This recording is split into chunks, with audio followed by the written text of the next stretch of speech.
দেখা হবে আমাদের। তুমি কি সত্যিই মানুষ নাকি অন্য কেউ? সত্যিই তো গুড লাক রে অনন্যা, এমন একজন মানুষ বোধহয় প্রত্যেকটা মেয়েরই স্বপ্ন।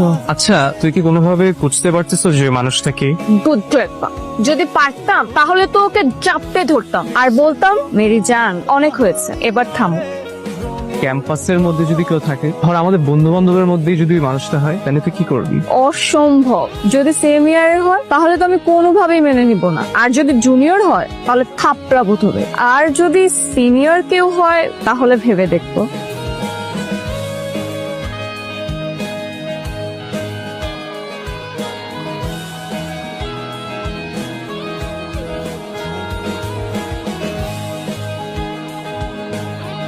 আমি না আসলে বুঝতেছি না, আমি কিভাবে অনন্যরে বুঝাবো যে আমি সেই মানুষটা।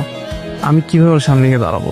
টাকার উপর টাকা চড়াইতেছো, ওই মেয়ের পিছনে সময় নষ্ট করতেছো, তো তুমি তার বুঝতে দিবা না যে তুমি তার সেই মানুষ? তো ভাই, আমি তো জানি ও সেম ইয়ারে কারোর সাথে রিলেশনশিপে যাবে না। এখন এটা জানার পর আমি কিভাবে ওর সামনে গিয়ে দাঁড়াই? আরে তুমি নিজে না বলতে পারলে তোমার বন্ধু বান্ধবকে দিয়ে বলাও।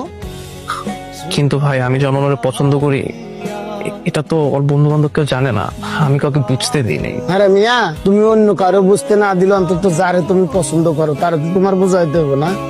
আকারে ইঙ্গিতে যেমনি হোক তোমার তার বোঝানো লাগবে না?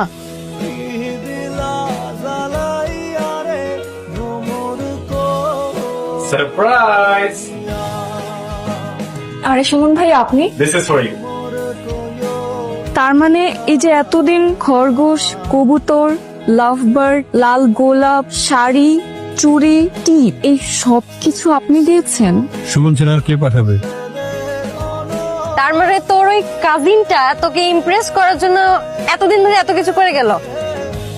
তো আর কি বলছি, আমি ভাবতেও পারিনি জানিস। সব সময় আমাদের দুই পরিবার চেয়েছে আমাদের মধ্যে বিয়ে, কিন্তু আমি কখনো এই ব্যাপারটাকে পাত্তা দিইনি।